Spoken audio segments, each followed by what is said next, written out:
Hello friends, মিঠুর পাকশালায় আপনাদের সবাইকে স্বাগত। আজ আমি হাফ কাপ সুজি দিয়ে ভীষণই খাস্তা ও মুচমুচে একটা রেসিপি আপনাদের সাথে শেয়ার করছি। এজন্য প্রথমে গ্যাসে একটা কড়াই বসিয়ে দিয়েছি। তাতে এখানে 1 কাপ পরিমাণে জল নিয়েছি। এই সাথেই দিয়ে দিলাম স্বাদ মতো একটু লবণ। ওই সাথেই দিয়ে দিলাম এখানে 1 চা চামচ পরিমাণে গোটা জিরে এবং 1 চা চামচ পরিমাণে কালো জিরে। এর সাথে দিয়ে দিচ্ছি লাল লঙ্কার গুঁড়ো হাফ টিস্পুন পরিমাণে। তো এরপর এখানে সমস্ত কিছু মশলা দেওয়া হয়ে গেলে খুব ভালো করে জলের সাথে মিশিয়ে নেব।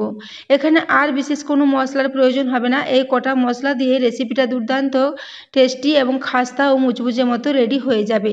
তো জলটা মশলার সাথে দিয়ে খুব ভালো করে একবার ফুটিয়ে নিয়েছি। এরপর গ্যাসের ফ্লেমটা একদম লোতে করে দিয়েছি। তারপর এখানে মেজারিং কাপ মেপে হাফ কাপ পরিমাণে সুজি নিয়েছি। সুজিটা দেওয়ার পর এটার সাথে খুব ভালো করে একটু মিশিয়ে নেব। গ্যাসের ফ্লেমটা এখন একদম লোতে রেখেছি। লো ফ্লেমে এইভাবে ক্রমাগত নাড়াচাড়া করতে করতে এটাকে একটা বেশ নরম ডো মতো রেডি করে নেব।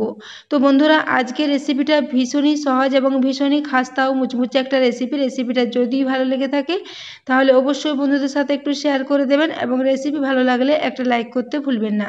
তো দেখুন, এটাকে বারবার নাড়াচাড়া করে একটু তৈরি করে নিচ্ছি। এটাকে প্রায় 3 থেকে 4 মিনিট ধরে লো ফ্লেমে এইভাবে একটু নাড়াচাড়া করতে করতে এটা ভীষণ ভালো মতো রেডি হয়ে যাবে এবং ডোটা একটা বেশ নরম ডো মতো রেডি হয়ে যাবে।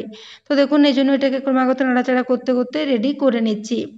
তো বন্ধুরা, শীতকালে বিকেলের দিনে চায়ের সাথে এরকম ধরনের একটা রেসিপি খুবই সহজে 5 থেকে 10 মিনিটের মধ্যে রেডি হয়ে যাবে। একদমই সময় বেশি লাগবে না এবং বাড়িতে গেস্ট আসলেও হঠাৎ করে আপনারা এরকম ধরনের রেসিপি ট্রাই করতে পারেন। রেসিপিটা ভীষণই সহজ এবং খুব কম উপকরণ দিয়ে এটা রেডি হয়ে যায়। একদমই বেশি কিছু উপকরণের প্রয়োজন হবে না। তো দেখুন, এটাকে এখন রেডি করে নিয়েছি। হাতে করে নিলে এরকমভাবে সহজে এটা একটু লাড্ডুর মতো পাকানো যাচ্ছে। তো এইভাবে এটাকে এই পর্যায়ে রেডি করে নিতে হবে। তারপর এটাকে গ্যাস থেকে নামিয়ে নিয়েছি। এদিকে একটা চাকি বেলন নিয়ে নিয়েছি। চাকি বেলনের গায়ে একটু তেল মাখিয়ে নিয়েছি। এরপর ওই সুজির ডোটাকে এই চাকতির ওপর নিয়ে নিচ্ছি। তারপর এটাকে হাতে করে খুব ভালো করে মেখে নেব। এটাকে এখন হালকা গরম আছে।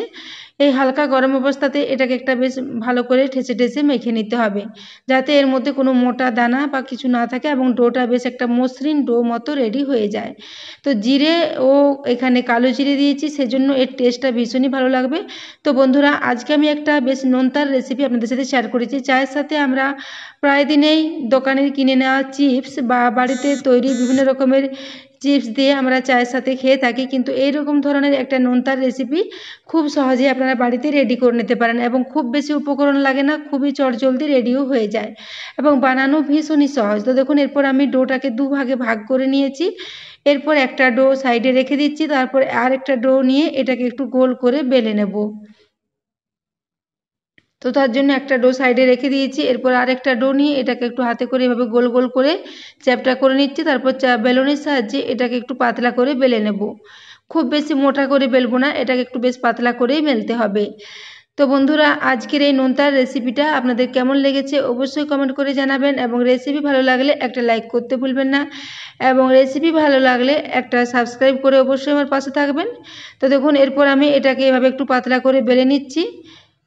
খুবই পাতলা করে বেলে নেব এবং কালো জিরে ও জিরে দেওয়ার জন্য এর টেস্টটা ভীষণই ভালো হয়েছিল এবং দেখুন, মেলার পরে এটা কালো জিরে ও জিরেগুলো খুব ভালো মতো দেখতে পাওয়া যাচ্ছে এবং এই রেসিপিটা ভীষণই খাস্তা ও মুচমুচে মতো রেডি হয়ে যাবে। সুজিটা যেহেতু খুব ভালো করে এর সাথে রান্না করা আছে, তাই এটা আর ভাজতে খুব বেশি সময় লাগবে না। তো এরপর এটাকে আমি খুব ভালো করে একটু বড় করে বেলে নিচ্ছি। তো দেখুন, এটাকে এইভাবে পাতলা করে বেলে নিয়েছি। এরপর এটাকে একটা এরকম ছোট ছিপি নিয়েছি, একটা যে কোনো কৌটো ছোট ঢাকনা বা যে কোনো এরকম ধরনের ছোট কিছু থাকলে সেটা দিয়ে এইভাবে একটু গোল গোল করে এটাকে ছোট ছোট শেপে কেটে নিচ্ছি।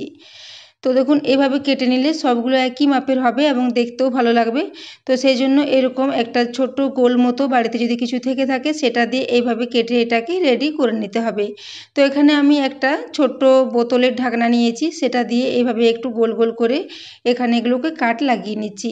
তো এইভাবে আমার আবারও যে একটা ডো আছে সেই ডোটা থেকেও একইভাবে এরকম ছোট ছোট করে গোল গোল করে কেটে নেব। তারপর সমস্তগুলোকে একইভাবে রেডি করে নেব। তো দেখুন, এইভাবে একটু করে গোল গোল করে কেটে নিচ্ছি।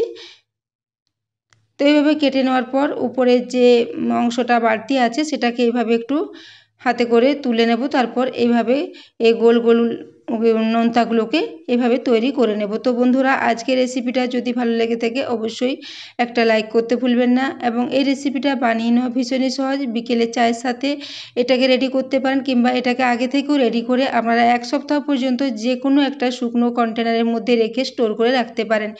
এবং এগুলো যত ঠান্ডা হবে ততই এগুলো খাস্তা ও মুচমুচে মতো রেডি হবে, একদমই এগুলো নরম হয়ে যাবে না। তো দেখুন, এরপর আমি প্রথম ব্যাচে এগুলোকে রেডি করে নিয়েছি কিছু। আবার একইভাবে এবার এগুলোকে 2 থেকে 3 বার করে বেলে নেব। তারপর এইভাবে ছোট ছোট গোল গোল করে সবগুলোকে একই সাথে রেডি করে নেব। তো দেখুন, প্রথম ব্যাচেরগুলো রেডি করে নিয়েছি। এরপর দ্বিতীয়বারে আবারও কিছুটা ডো নিয়ে একইভাবে এটাকে একটু বেলে নেব। তারপর একইভাবে এটাকে রেডি করে নেব। তো দেখুন, দ্বিতীয় ব্যাচেও একইভাবে সবগুলোকে কিছু কিছুভাবে এইভাবে গোল গোল করে নিয়েছি। তো এইভাবে সবগুলোকে রেডি করে নিচ্ছি।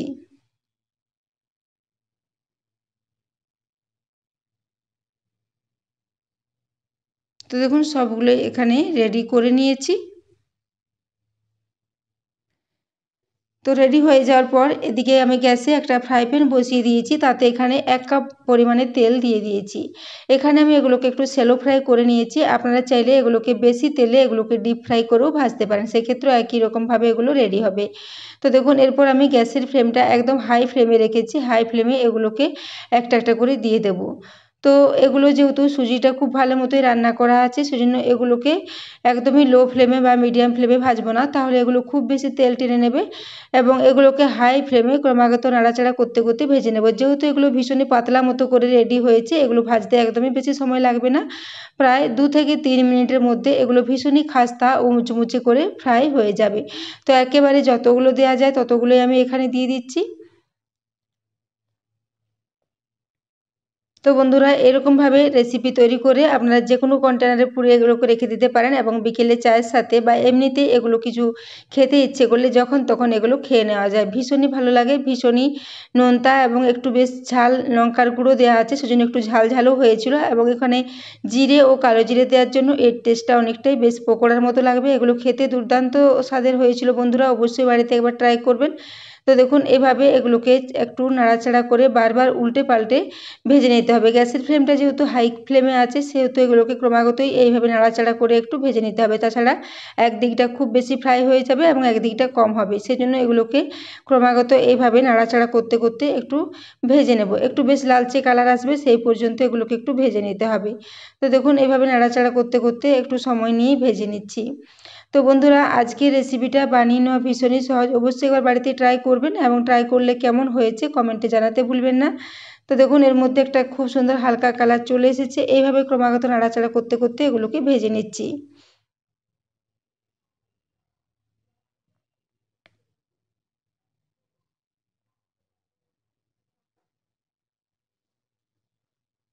তো দেখুন, এগুলো খুব সুন্দর একটা নোনতার রেসিপি রেডি হয়ে গেছে। এইভাবে এগুলোকে আমি তুলে নেব। তারপর একটা স্ট্রেনারে তুলে এক্সট্রা তেলটা ঝরিয়ে নেব।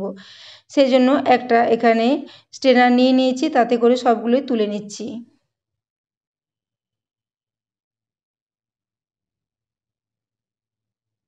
তো দেখুন, এরপর এগুলোকে তুলে নেব, তারপর এক্সট্রা তেলটা ঝরিয়ে নেব। এবং এই একইভাবে আমি এগুলোকে 3 ব্যাচে করে ফ্রাই করেছি। প্রথম ব্যাচের এগুলো রেডি হয়ে গেছে। এইভাবে একই পদ্ধতিতে 2 ব্যাচে এগুলোকে রেডি করে নেব। তো এর আওয়াজটা শুনে বুঝতে পারছেন এগুলো কতটা খাস্তা মতো রেডি হয়েছে, এবং দেখতে ভীষণই লোভনীয় হয়েছিল। তো দেখুন, দ্বিতীয় ব্যাচে আবারও কিছু দিয়ে দিয়েছি। এগুলোকেও একটু এভাবে উল্টে পাল্টে লালচে করে ভেজে নেব। এবং তৃতীয় ব্যাচের জন্য আবারও কিছু রয়ে গেছে, এগুলো তৃতীয় ব্যাচে ফ্রাই করে নেব। তো এইভাবে 3 ব্যাচে করে এগুলোকে আমি ফ্রাই করে নিয়েছি। তো দেখুন, তৃতীয় ব্যাচের নোনতাগুলোকে একইভাবে তুলে নিচ্ছি।